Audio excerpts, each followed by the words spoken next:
Şimdi biz arkadaşla muhabbet ediyoruz. Hepsinde aynı mesele. Diyor ki abi benim dünyada tatmadığım lezzet kalmadı diyor. Her birisini tükettim diyor. Hangi sendroma tutuluyorlar? Tükenmişlik sendromu. Yani onu tükettim, bunu tükettim, bunu tükettim. Artık cesedimi doyuracak, giydirecek bir şey kalmadı. Hangi sendrom oldu? Tükenmişlik sendromu. Ama cümleleri çok enteresan. Diyor ki ben dünyada tatmadık hiçbir şey bırakmadım diyor. Ne tattın sen dünyada? Affedersiniz bilmem neyin şu çeşitlerini tattım. Gezmelerin şu çeşitlerini tattım. Bir tane söylüyor hocam diyor Ferrari'ye de bindim, Lamborghini'ye de bindim, ona da bindim diyor. Ya bunlar kuş yemi ya. Sen hiçbir şey tatmamışsın ki. Şu başı secdeye götürünce bazen insan o acizliğin lezzetinden kafasını yere sürtesi geliyor. Öyle bir lezzet tattın mı hiç? Adam oruçta aç kalıyor. Ya damağına bir lezzet geliyor adamın. Ya anlatamıyor adam. Böyle bir lezzet tattın mı? Kur'an'ın her bir ayetini farklı farklı anlamanın, tefekkür etmenin lezzetini tattın mı hiç sen? Tattın mı? Hep aynı boş laf var. Hocam bizim dünyada tatmadığımız hiçbir lezzet kalmadı. Senin tattım dediğin lezzetler kuş yemi. İçmenin birkaç çeşidi, giymenin birkaç çeşidi, yemenin birkaç çeşidi. Lezzet dediğin bunlar mı? Ondan sonra ne oluyor biliyor musunuz? Allah muhafaza etsin evlerden ırak. Diyor ki yani bu lezzetleri tattım bitti, sırada tatmam gereken lezzet ölümün lezzeti diyor. Allah muhafaza buyursun. Hep aynı mesele. Neden? İmanın o derin lezzeti tadılmayınca. Ya o secdede bir lezzet var. Allah Allah. Orada kırıyorlar, orada üzüyorlar. Sen koşa koşa Allah'a gidiyorsun. Allah'ım ya ben yanına geldim. Ne olur koru beni ya. Gecenin körü. Yalnız kalmışsın. Ya senin rahmetin beni sarsa olmaz mı diye yatakta debelenip duruyorsun. Ya bunun lezzeti tatmadıktan sonra haşa minel huzur yanlış anlamayın. Yani bir hayvanın da tadabileceği yedim içtim lezzetleri insana yakışan lezzet mi? Yemenin içmenin lezzetini bir ölçüde hayvan da alır mı? Alır. Hani bize özel lezzet? O duygular ulvi duygu olup namazdan lezzet alınca işte o lezzeti hiçbir kedi, hiçbir tavşan alamaz. O kime has? İnsana has. Kur'an'daki bir ayetin manası açılacak. Bir de bir tane hadisle onu kafanda birleştireceksin. Eyvah diyeceğim böyle. O nasıl lezzet? Bize özel lezzet. Başkası o lezzete dokunamaz. Hasta olduğunda inliyorsun ya Şafi ya Şafi diye. Allah bir tecelli ediyor. Allah'ım beni iyi ettin diyorsun. Bu lezzeti melek bile alamaz. Niye? Çünkü melek hasta olamaz ki. Hasta olmayan Şafi'nin lezzetini ne bilsin? Tam böyle acıkmışsın Ramazan'da oruç vakti. Emir geliyor böyle. Bir yudum suyu alıyorsun. Ben eskiden Ramazan vaktinde antrenman da yapardım. Şurası böyle yanardı. Bir yudum suyu bir alırdım tam iftar vakti. Ya Rab derdim şelale akıtıyorsun sen buradan. Allah Allah. Şimdi acıkmayan bu lezzeti bilemez. Böyle bir lezzeti melek bile alamaz. Çünkü melek acıkmaz ki. Ya olayı görüyor musun? Allah'ın verdiği kıymete bak ya. Bize has yani bu lezzetler. Bu lezzetler olmadıktan sonra sufli lezzetlerde şu gömleği mi giyeyim? Yetmedi bu evi mi alayım? Yetmedi buraya mı gideyim? Allah Allah. Allah muhafaza. Bir tanesi öyle diyor. Dedi ki hocam dedi hanımla istişare ettik. Antalya'dan yazlık aldık. Sıkıldık. Gittik Uludağ'dan kışlık aldık. Sıkıldık. Arabayı değiştirdik. Sıkıldık. Baktım karavan alıyorlar, yat alıyorlar, arkasına takıp gezdiriyorlar. Onu da yaptık, sıkıldık. Ya ne yapsam bu hayattan hiçbir lezzet alamıyorum diyor. Şimdi düşünün siz bir süvarisiniz. Altınızda ne var? At var. Siz bu atı yedirerek kendiniz doyar mısınız? Doyamazsınız. Bir insan ceset atını yedirerek ruhu doyar mı? Doymaz. Sıkıntın nerede senin? Ruhta. Nereyi besliyorsun? Cesedi. Allah Allah. Ya ruh içeriden evet evet diye çığlık atıyor. Sen cesedi gezdiriyorsun. Doyuyor mu? Doymuyor. Üstad Rahimullah diyor ki kim uyanık vicdanını dinlese evet evet çığlıklarını işitecek diyor. Ali ile Ayşe diye iki çocuğun var. Ali'yi takmışsın koluna gezdirip duruyorsun, yedirip duruyorsun. Muzlar, hamburgerler, çiğ köfteler. Ayşe'yi de hep evde unutmuşsun. Baba yeter ben aç kaldım der mi demez mi? Der değil mi? Sen cesedi takmışsın koluna gezdirip duruyorsun. Bu ruhun çığlığını sen nasıl susturacaksın aslanım ya? Susar mı? Kur'an'ın içerisindeki, emirlerindeki, Efendimiz Aleyhisselam'ın o mübarek adımlarındaki, o sahabe efendilerimizin çizgisindeki, o derin lezzetleri, adımları tatmadan inanın bu dünyada huzuru bulamayacağız. Ya birçok Müslüman arkadaşla konuşuyorum. Psikolojiler alt üst olmuş. Neden? İşini bildiğin kadar Kur'an'a hakim değilsin. Sünneti bilmiyorsun. Sahabenin şu adımına, ashab-ı ken nücum, her biri yıldız denilen sahabenin şu adımına benzeyeyim demiyorsun. Neye tapıyorsun? Nasıl alacağız o lezzeti? Kazandığın parayı psikologlardan mı bitirmek istersin? Konu para değil, anlıyorsunuz değil mi? Yani huzuru bulamıyorsun demek istiyorum. Allah Allah.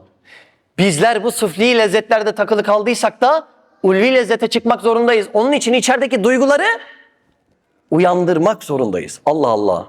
Şimdi toprakta bir tane tohum düşünün. Bir tane de bitmiş şeftali ağacı. Ne var burada? Tohum, toprağın altında. Burada da bir şeftali ağacı var kocaman.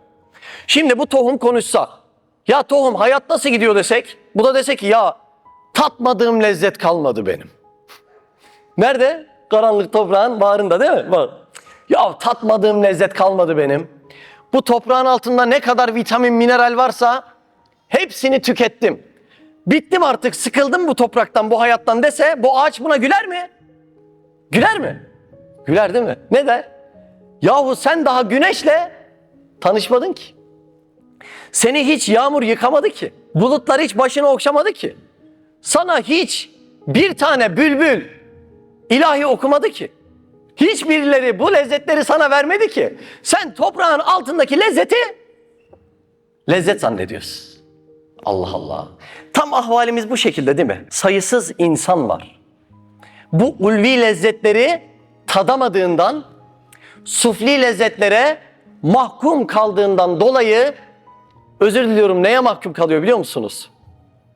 Uyuşturucuya, esrara, içkilere. Neden? Çünkü tatmin etmediğin duygularını uyuşturmak zorundasın. Bu cümlede bugünkü ana cümlelerden biri. Bir daha tekrar edelim mi? Çünkü tatmin etmediğin duygularını uyuşturmak zorundasın. Az önce dedim ya, içeriden nasıl çığlık atıyordu? Evet, evet. Sen bu latife-i Rabbaniye'yi Allah Azze ve Celle ile buluşturmazsan bu çığlıktan nasıl baş edeceksin? Edebilir misin? Yok. Ne yapacaksın? Mecbur onu uyuşturacaksın. Üstad Hazretleri ne diyor biliyor musunuz? Bak cümleye çok dikkat et. Kalbin ve ruhun gıdasızlık ve vazifesizliğinden neşet eden sıkıntılarla meyhanelere düştüler diyor. İsteyerek mi gidiyorlar? Yok yok, hiç oradaki gülmelere bakmayın siz. Bir daha söyleyeyim mi cümleyi? Kalbin ve ruhun gıdasızlık ve vazifesizliğinden neşet eden sıkıntılarla meyhanelere düştüler diyor. Ne için gidiyormuş oraya? Tatmin edilmeyen duyguları susturmak zorundasın. Yani bir kalp Allah ile buluşamayınca nerelerden çözüm arıyor görüyor musun? Allah Allah. Halbuki o tohum toprağın altından bir uyansa ondan sonra ne diyecek biliyor musunuz? Mutfaktan tuvalete, tuvaletten mutfağa bir hayatı ben reddediyorum diyecek. Öyle mi? Bizim oraya gelen gencecik bir çocuk vardı. 15-16 yaşlarında, çocuğun içmediği madde kalmamış. Kimya laboratuvarlarında kullanmıyorlar çocuğun içtiği uyuşturucuyu. 15-16 yaşlarında. Çocuk dersleri izliyor, tövbe ediyor, namaza başlıyor. Evdekiler de çocuğu psikoloğa götürüyor. Namaza başladı diye. Psikolog da demiş ki genç birinde ihtiyar davranışları, tespiti buymuş. Genç birinde ihtiyar davranışları, biz bunu görüyoruz, şu ilacı kullansın demiş. Allah Allah.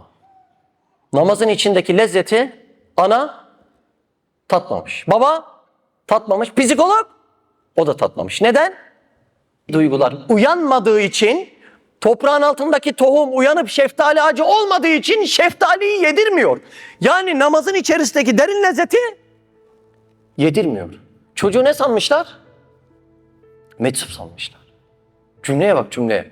Genç birinde yaşlı davranışları biz arada görüyoruz. Namazı diyor ha, namazı ya. Namazı diyor ha. Türkiye'de bu hadise. Genç birinde yaşlı davranışları arada görüyoruz. Şu ilaçları kullanın geçer demiş. Bak bak. Neden? Onun lezzetlediği ne biliyor musun? Yedim, içtim, gezdim. Affedersiniz, şehvani lezzetler, bu kadar. Lezzet skalasında ne var? Yedim, içtim, gezdim, affedersiniz, şehvani lezzetler. Bu lezzetlere müptel olacaksak insan olmamız fazla değil mi? Fazla değil mi? Bir kedi olsan da bu lezzetleri alıyorsun zaten ya. Bizim bir arkadaş var. Anlatayım, biraz da dersi dinlendirmiş olayım. Bizim Adana'da yaşayan bir arkadaş var. Eski gayrimeşru. Gazino işletmiş. Gazino işlettiği memlekette de bundan 2-3 yıl önce gazinoyu tarıyorlar. 3 ortağını öldürüyorlar. Bu bizim Adana'daki arkadaş da elinden mermi yiyor. Allah Allah. Ondan sonra bir şey olmuş. Demiş ki ben bu halde ölsem, Allah'ın huzuruna gitsem ne yapacağım? Adana'ya geçiyor. O gazino olan şehirden. İş yerinin üstünde böyle kendisine bir yer yapmış. Çatı katı. Pimapenle çevirmiş bir yer yapmış. 10 ay kapatıyor kendisini. 10 ay. Günde 10 saat bizim dersleri izlemiş. Yaza yaza, çize çize. Yazımazı da yok ha. Böyle resim defteri almış evden çocuğum. Yazıyor da yazıyor dersleri. Her cümleyi ezberlemiş. 10 ay günde 10 saat boyunca. Gelip demişler ya böyle böyle dışarı çıksana. Demiş ki beni ellemeyin, benim çözmem gereken bir şey var demiş. Yani bu dünyaya niye geldim? Bu kadar cihazat bana neden verildi? Bunları veren acaba ahirette bana ne sual edecek? Benim 10 ay bunu çözmem lazım diyor. En son çıkış hikayesi de çok enteresan. Bir tanesi geliyor kapısına, bir arkadaşı diyor ki senin böyle böyle bir oğlun var mı diyor, var diyor. Böyle bir kızın var mı diyor, var diyor. İyi de abi sen nereden biliyorsun diyor. Diyor ki rüyama Resulullah Aleyhisselatü Vesselam girdi diyor. Çabuk söyle ona diyor. Hanımı onu evde bekliyor. Çocuklarını da ihmal etmesin diye kızdı diyor. Eyvah diyor, emir büyük yerden diyor. Hemen toparlanıyor, eve gidiyor. Yengenin de böyle pek namaz Kur'an'la alakası yokmuş. Eve gidip kapıyı bir açıyor. Yenge balkonda böyle örtünmüş, bir elde tesbih, bir elde Kur'an. Böyle dua ediyor. Demiş hanım kurban olayım şu Kur'an'ı bırak bizi helak edeceksin. Öyle bir yerden emir geldi ki sorma diye. Şimdi ondan sonra 10 ay kapanması ondan sonra bitiyor. 10 ay sonunda geldi. Hala geliyor abi. Düzenli Mersin'e geliyor. Dedi ki abi dedi bizim o hayattaki lezzetler dediğimizin hepsi kuş yemiymiş diyor. Ben namazın içindeki lezzeti buldum. Kur'an'ın içerisindeki lezzeti buldum. Sahabenin ayak izine basmanın içindeki lezzeti buldum diyor. Hala da dilinden düşmüyor. Yani o lezzetleri bulan birisine canını alsan artık eskiye dön diyemezsin. Doğru mu? Bak düşünün 4 katlı bir evin var. Ömür boyu bodrum katında yaşamışsın. Güneş giriyor mu? Nerede? Hava nasıl? Rutubetli. Şimdi biz de 4. katta oturuyoruz diyelim. Hani misalen. Biz bu arkadaşı sürekli 4. kata çağırsak. Yani iman derslerine. Gelse, güneşe bak ya. Manzaraya bak dese şaşırsa. Tekrar aşağı inse. Bir iman dersine daha çağırsak. Bir daha 4. kata gelse, o güneşi görse, o meyveleri, ağaçları görse. Tekrar evinin altına inse. Bir daha çağırsak 4. kata namazın içindeki lezzeti görse. Bu adam artık zemin kattan 4. kata incik incik yorulur mu? Yorulur. Ne yapar? Buradan bavulu alır, 4. kata taşınır.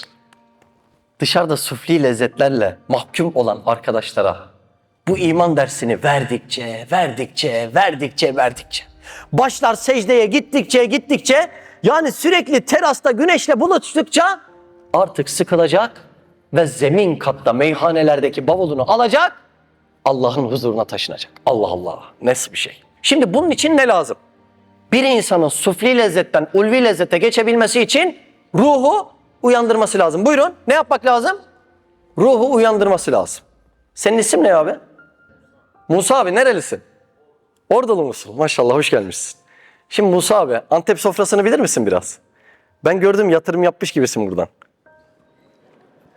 Şimdi sen şurada uyusan, yanında da Antep sofrasını açsak, beyranlar, yuvalamalar, analı kızlılar, lahmacunlar. Sen uyurken bir anlamı var mı bunun?